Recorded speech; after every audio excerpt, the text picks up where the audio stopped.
Buenas tardes, gracias. Mi primer boceto va a ser hablar de la salud como derecho humano. Podría parecer muy obvio que la salud es un derecho humano, pero en realidad no es tan obvio, ¿no? Cuando decimos derecho humano lo estamos contraponiendo a otra noción que en general se conoce como la mercancía, es decir, la salud como mercancía. Y por lo tanto, si es como mercancía, o en el campo del derecho que lo llamamos derecho subjetivo, el que tiene compra, alquila y satisface la necesidad. Y el que no tiene, para decirlo suavemente, se perjudica. Entonces, ¿cómo se hace con los derechos humanos? ¿Cómo se logra la efectividad? Porque si hay algo perverso en el discurso de los derechos humanos, es creer que se satisface solamente con la incorporación normativa. La incorporación normativa es un mundo ideal, una especie de nube que anda flotando por ahí, pero que tal vez no tenga ninguna capacidad para permear la realidad. Y esto nos lleva a introducir una distinción entre catálogos de derechos humanos y políticas de derechos humanos. Políticas de derechos humanos es hacer que estos permeen la realidad, que bajen a la realidad, que transformen la realidad. Es decir, no es solamente una obra de consagración normativa de un elenco de iluminados redactores, sino es una obra de ingeniería social que ponga en conexión la necesidad con la satisfacción social de esa necesidad. Que el derecho humano sea una tecla o una palanca para satisfacer esa conexidad, ¿no? Entonces, la política de derechos humanos significa, y en esto sigo a un autor muy prestigioso, el autor intelectual de los pactos internacionales de Naciones Unidas de derechos civiles y políticos y de derechos económicos, sociales y culturales, noruego Eide, el apellido, y Eide dice que cuando un Estado incorpora un protocolo de derechos humanos, no solamente tiene una obligación de no perjudicar, dicho en términos así algo de Mafalda, de no andar cortando cabeza, abollándolas o encerrándolas, ¿no? Tiene que obtener un resultado. Si compromete vivienda, si compromete salud, si compromete educación, ese resultado tiene que estar en la realidad, tiene que ser exigible, y termina su sencilla pero contundente formulación diciendo: si no es exigible, no es derecho. Será una monserga moral, un discurso político, pero derecho es aquello que generalmente se realiza. A esa elaboración nos hemos permitido agregarle la idea que cuando hay desposesión del derecho, hay lo que nosotros llamamos, discúlpenme por la expresión, porque es medio, es como los términos médicos, medio incomprensible, una antijuricidad objetiva. Antijuricidad objetiva significa que no hay que estar buscando al culpable. Hay una situación mala y hay que resolverla. No interesa quién es el culpable. Si uno pregunta, por ejemplo, quién es responsable de los sin techo, uno dice, bueno, empezamos, este gobierno, el anterior, regresamos a Adán y Eva, ¿no? Es un regreso mitológico. En lugar de esto, de estar buscando el culpable personal, individual, hay que simplemente constatar que hay una situación de desposesión y que esa situación de desposesión gatilla la obligación de resultado. Y por supuesto, ese resultado es exigible a los estados, al Estado local, al Estado nacional y también a la comunidad internacional organizada. Entonces, la política de derechos humanos tiene tres segmentos. El primero, el más importante, el acceso al derecho, porque significa que hay sectores desposeídos y que hay que resolver esa desposesión. Desde luego, ya ha logrado el acceso, la permanencia y no afectar arbitrariamente el goce del derecho. Pero repito, el más importante es el acceso, y me permito una metáfora vial para ejemplificarlo. Uno puede poner un cartel que diga acceso norte. Está bien que esté el cartel, pero se espera que además haya una autopista. Si uno se encuentra frente a un vacío o a un barrial, bueno, con poner el cartel no resolvemos. Entonces las constituciones desde que se inicia el constitucionalismo social, en nuestro caso aparece la palabra acceso en 1957, el derecho de acceder a vivienda digna. Poner la palabra acceso es importante, pero este es el cartel. Después hay que hacer la obra de ingeniería social, que significa que ese acceso está garantizado, y está garantizado en la dimensión del universal. Porque si no, volvemos al principio de que acceden los que tienen capacidad económica, y los que no tienen se perjudican. Entonces, esto no es política de derechos humanos, esto es resolver la salud como mercancía. Este sería mi esquema, mi boceto inicial sobre la salud como derecho humano. Ahora hay dos escenarios donde esto se puede plantear. Uno, que es el que propiciamos, distintos sectores, todavía no es una iniciativa oficial, pero ninguna duda que ya hay un calorcito al respecto de la iniciativa, y que es el escenario magno, el escenario de la reforma constitucional. El presidente de la Corte Suprema, después de haber anunciado la presentación del proyecto de Código Civil y Comercial Unificado, dijo que ya con ese código estaba todo previsto, que no hacía falta una reforma constitucional porque la Argentina tiene todas las normas que refieren a derechos personales y personalísimos. Ya aquí aparece un primer desplazamiento semántico. Los derechos humanos se convierten en personales y personalísimos. Y uno se pregunta, ¿y qué pasa con los derechos de los pueblos? El derecho de autodeterminación e independencia económica. El derecho de autodeterminación, lo definía otro experto de Naciones Unidas, es a los pueblos, lo que el derecho a la vida es a los individuos. Entonces, estos desplazamientos que parecen ingenuos, no son desplazamientos ingenuos, son cercenamientos de significado, ¿no? Y contra esto hay que alertar. Es cierto, la Argentina de 17 tratados internacionales de derechos humanos ha ratificado 16.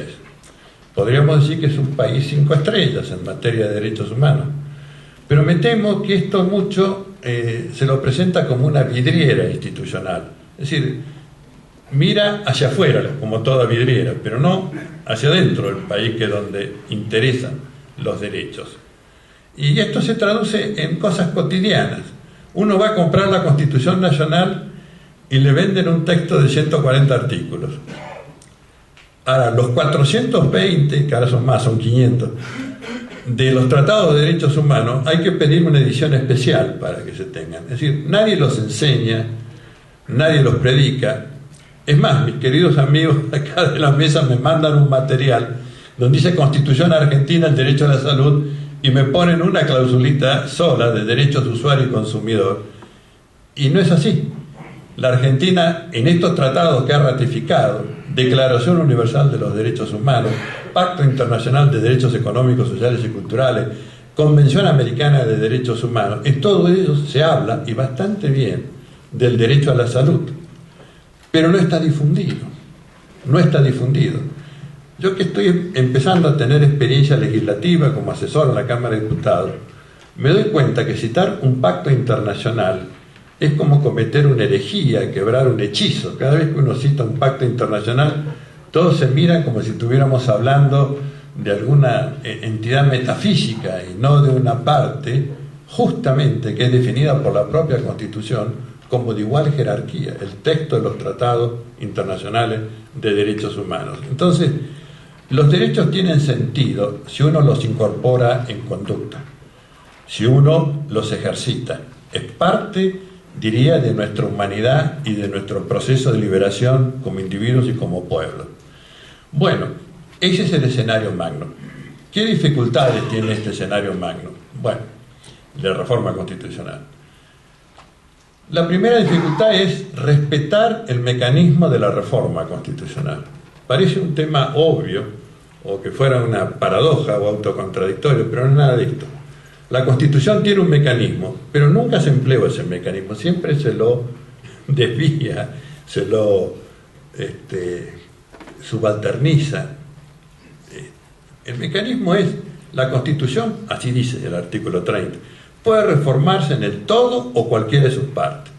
La declaración de necesidad de la reforma la hace el Congreso con el voto de 2/3 de los miembros de cada Cámara. pero solo será efectuada la reforma por una asamblea o convención constituyente convocada al efecto. El tema es claro, se puede tocar todo o cualquiera de las partes. El Congreso lo único que tiene que hacer es declarar la necesidad de la reforma. Yo observo, muy en minoría en la doctrina constitucional, que cuando nuestra Constitución dice declara, se refiere a ciertos actos de enorme trascendencia institucional. Se declara la necesidad de la reforma, se declara la guerra, se declara la paz, se declara el estado de sitio y se declara la intervención federal. Así que es un verbo distinto, no es que se sancione, declara. Lo que debe hacerse es, efectivamente, examinada la situación, abierto el debate sobre la reforma, que el Congreso declare la necesidad de la reforma y fije una fecha de asamblea constituyente, de elección de autoridad, y que la asamblea haga la reforma. En muchos países el propio Congreso hace la reforma con una mayoría calificada de 2/3, pero no es nuestro mecanismo. Nuestro mecanismo, inspirado en Alberdi, bien o mal, Alberdi dice, no hay que darle a los que están en la coyuntura la tarea de pensar el futuro. Es decir, el futuro tiene que ser pensado con un poco de lejanía o de no contaminación de lo inmediato. A mí me parece bueno. Es cierto que después la mayoría de los convencionales son legisladores, pero cuando se meten a pensar en la Constitución, en general, pasa un día, pasa dos, pero en un momento entran en training de que están legislando para el futuro y no para resolver lo que está podrido en el día, ¿no? Bueno, este mecanismo nunca se ha respetado. El Congreso se ha atribuido decir qué se debe reformar y a veces hasta indicando el contenido que debe tener la reforma. Hemos pasado la experiencia acá junto con Escudero del Pacto de Olivos y de la consecuente reforma del año 94, donde se dijo se toca esto, y si hacen algo fuera de esto, chas a la Convención Constituyente, es nulo lo que hagan, y si no es nulo porque lo decimos nosotros, va a ser nulo porque lo dirán los jueces, y no se puede tocar, caca, todo lo que no sea lo autorizado. Y así salen desprolijidades. Cuando incorporamos los tratados internacionales de derechos humanos, debió haberse tocado la cláusula que establece la estructura jerárquica del orden jurídico argentino, pero no se pudo tocar porque los señores legisladores dijeron la parte primera no se toca, y al que la toca se le corta la mano.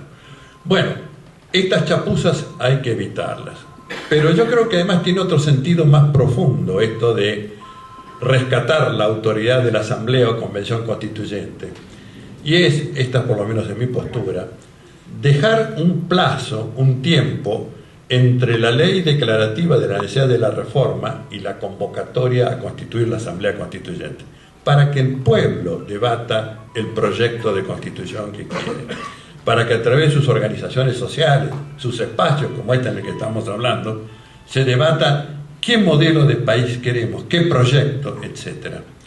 Yo brevemente voy a definir 3 ejes de lo que me parece necesario en una reforma constitucional. Primer eje sería la integración de Latinoamérica y el Caribe. Creo que es indispensable darle un soporte constitucional a ese eje. Tenemos que enfrentar juntos muchas cosas. Va a ser mucho más fuerte que si lo hacemos de manera aislada.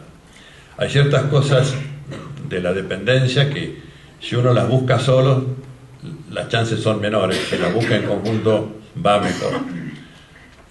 Señalo una nomás, los tratados bilaterales de inversión y la sujeción al CIADI. Vaya, toda Latinoamérica está padeciendo esto, pero algunos dicen nos vamos del CIADI y se van, como Venezuela, pero hay que buscar las formas jurídicas de hacerlo con jerarquía, dignidad y fundado, ¿no? Esto es lo que por lo menos uno piensa. Segundo eje, la tutela de los recursos y riquezas naturales.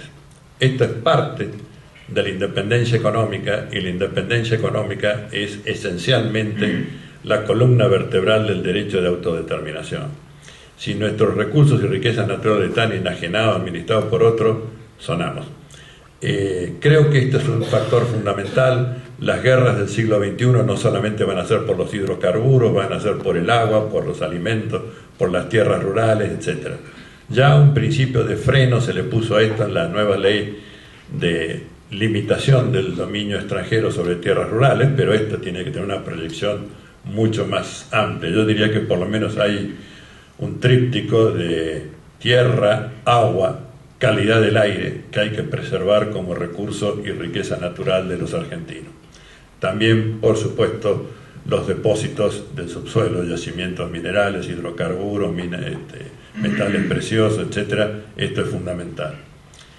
Y el tercer eje me parece la política de derechos humanos. Y aquí es donde discrepo con el presidente de la Corte, como ya anticipé. Es decir, creo que no basta con tener los catálogos, lo que nos falta es la política de derechos humanos. Los carteles ya los incorporamos, ahora hay que hacer la obra de ingeniería social. Y creo que eso tiene y pasa por pocas cláusulas, pero que digan, hay un derecho, es una obligación de resultado. Hay una disposición, esa disposición gatilla la obligación de resultado. Y esto con algunos desarrollos ya implica la puesta en marcha de la política de derechos humanos. No es una gran normativa, pero tiene una normativa eficaz. Y esto no existe en nuestro ordenamiento, hay que incorporarlo. Ahora bien, hay otro escenario para este tema del derecho a la salud que se nos presenta, casi diría imperativamente ahora, que es la reforma y unificación del Código Civil y del Código de Comercio, anunciado en un acto público, una comisión de 3 notables, un protoplasma de 100 intelectuales del derecho que han trabajado junto con estos que integran la comisión, y un producto que ha sido presentado a la sociedad como la modernización para el siglo XXI del proyecto de regulación civil y comercial, que es decir, la cotidianeidad de todos los habitantes de la nación argentina. En general, la presentación ha enfocado un aspecto de estas relaciones sociales, relaciones jurídicas, que es el de las cuestiones de familia, filiación, adopción, métodos de fertilización asistida, cómo se divorcia uno, cómo tipo de uniones puede hacer, y está bien, en general está bien. Desde ya que le sirve más a los que tienen plata que a los que no tienen plata. Si hablar de un contrato prenupcial, obviamente significa cierta capacidad económica. Nadie hace convenios prenupciales para repartirse 4 servilletas y 2 manteles. Bueno. Pero bueno, digamos, como dicen los chicos, es lo que hay, ¿no? Pero una parte terrible, yo diría, me permito tomar la imagen de un témpano, ¿no? Es decir, arriba lo que florece en toda la exposición pública es el derecho de familia, hecho además por especialistas progresistas y que merecen todo nuestro respeto intelectual. Pero después viene la parte sumergida del témpano, que siempre es 2/3 respecto de lo que aflora, según dicen los que saben de esto, yo repito como un ganso. En esos 2/3 está el estómago del proyecto, y el estómago es bastante revulsivo y ha sido hecho por aquellos estudios jurídicos que atienden el interés y las empresas transnacionales, los grandes bancos, las aseguradoras, las ART, y así salió, Pero esta es la parte que no se cuenta, que no se presenta porque parece muy árida. Yo se las voy a contar muy brevemente. Si este proyecto prosperara tal como está hoy y se sancionara en enero o febrero del año próximo, en marzo, vaticino, tendríamos unas 6 demandas de ejecución de laudos emanados del CIARI. Laudos que, si pudieran ser revisados por cualquier juez, no hace falta ser muy ilustrado, diría: este laudo es nulo, comete tropelías jurídicas inadmisibles. Pero este proyecto de código declara a los laudos, sean nacionales o extranjeros, autoridad de cosas juzgadas, si son irrevisibles. Son irrevisibles. Yo no quiero entretenerlos, quiero escuchar a los otros expositores. Yo vengo a la audiencia del CIADI porque el gobierno ha tenido la mala idea de llevarme a las audiencias del CIADI. He roto lanza en el tribunal. Y hay errores de derecho inadmisibles, groseros. No es peyorativo esto, ¿no? Esto es gracioso porque las empresas hablan de la seguridad jurídica refiriéndose a este tribunal del CIADI. Este tribunal del CIADI, mi único cotejo que puedo hacer es como un tribunal militar. De derecho no sabe un carajo. Lo que sabe es hacer cumplir las órdenes del superior. En este caso, la orden del superior son los inversores. Pero de derecho, es más, el reglamento dice es para resolver los diferendos jurídicos, pero nadie habla de esto. Dice que se aplica la ley del país donde se realizó la inversión. Nadie aplica la ley del país. Lo que aplican son sus propios precedentes. Y sus propios precedentes son una vergüenza para lo que cualquier juez o cualquier operador del derecho podría entender, ¿no? Entonces tendríamos ya inmediatamente un vaciamiento patrimonial del Estado. Pero lo que es más terrible, hemos criticado mucho la cláusula de Martínez de Hoz, que estableció ingenuamente decir que las partes pueden pactar una jurisdicción tercera, que uno entendería que es ahí un jurista, una empresa en La Quiaca y otra en Tierra del Fuego, entonces pactan la jurisdicción de Córdoba para que le quede a mitad de camino. No, esta cláusula fue para que todos los contratos de la deuda externa argentina estuvieran sometidos a la ley y al juez federal de Nueva York. Y por eso es que Tomás Griesa ocupa todos los días las páginas de nuestros matutinos o de nuestra comunicación social. Bueno, ahora es un poco más grave. Ahora se faculta a que se haga el sometimiento a ley y jurisdicción extranjera, y con el agregado que las resoluciones de los árbitros son ejecutorias. Es decir, el juez argentino no puede revisarlo. Y también es malo para los argentinos el arbitraje, porque es más o menos como el servicio de salud paga. Accede el que puede pagar los arbitrajes. Y además son tribunales de clase, los tribunales arbitrales. Y también sus sentencias van a ser vinculantes sin necesidad de que, o sin que puedan ser revistas por un juez del Poder Judicial de la Nación Argentina. Estamos privatizando la justicia. En lugar de recuperar la legislación y la jurisdicción argentina entregadas, estamos ampliando esa entrega, ¿no? Esto sé que es muy grave, lo digo a conciencia, lo he estudiado minuciosamente, diría, obligadamente además, porque yo esperaba encontrarme con un código magnífico que superara el código de Vélez Sarsfield. Vélez Sarsfield es un maquis al lado de lo que establece.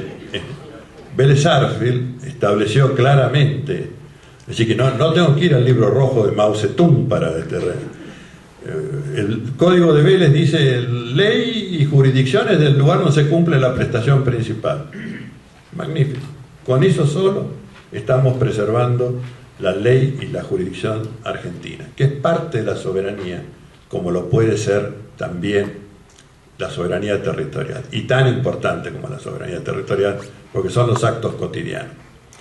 Ahora bien, este proyecto, habla de un derecho humano, no lo llama derecho humano, lo llama personal y personalísimo, que me convocó curiosidad, dice el derecho a la vivienda. Dije, bueno, y si está la vivienda, ¿por qué no está la salud? ¿Por qué no está el alimento? ¿Por qué no está la educación? Dado que vamos a regular la cotidianeidad, ¿qué mayor cotidianeidad que el alimento, la vivienda, la salud, la educación? Resulta que lo que llama derecho a la vivienda es la vieja institución del gobierno justicialista del bien de familia, transmutado semánticamente también con un desplazamiento en derecho a la vivienda. No trae nada nuevo, es lo mismo que ya teníamos, cual no está mal, porque es una buena legislación, pero ¿por qué ponerle derecho a la vivienda, que da la ilusión de que ahí se prevé esto del acceso, del resultado? Esto, les aseguro, importa una tarea realmente ciclópea de enderezar el proyecto en un debate que ha iniciado hoy formalmente la comisión bicameral, pero donde a veces los argumentos de autoridad, este proyecto viene de 3 eminencias y otras 100 que no están tan conocidas y son eminentes, pero tienen una suscripción ideológica, no son técnicos u operadores técnicos neutrales. En derecho no hay nada neutral, ¿no? En ningún campo, pero en derecho fundamentalmente.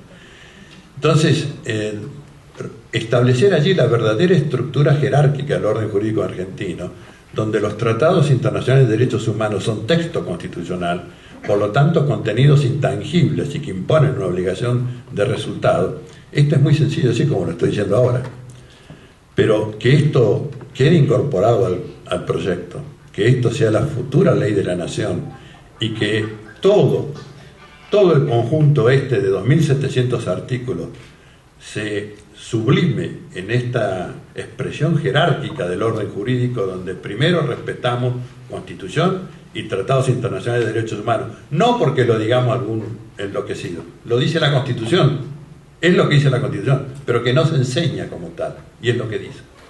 Entonces, esto es una tarea enorme. Yo ya he invitado a los expertos en salud, cuando lleguen en las audiencias públicas, para que vengan a reclamarle que el derecho a la salud esté contemplado en este código que se dice, y se dice bien, rige la vida cotidiana de los argentinos. Pero queremos que lo haga desde el punto de vista de la supremacía de los derechos humanos sobre los derechos patrimoniales. Si esto lo logramos, yo creo que va a ser un enorme avance tener un código civil que hable de derechos humanos. Hasta acá lo que tenemos, más allá de las ventajas del deber, es un código civil y un código de comercio que hablan del patrimonio como sujeto del derecho, no el ser humano, el patrimonio, y las reglas del tránsito patrimonial. Reponer al ser humano en la centralidad de las relaciones jurídicas es la tarea enorme a la que estamos convocados y que es ya y es inmediata. Así que quedan convocados y diría finalizando, ¿qué objetivo? Y bueno, lo que dicen los pactos internacionales de Naciones Unidas, seres humanos libres respecto del temor, pero libres también respecto de la miseria. Gracias.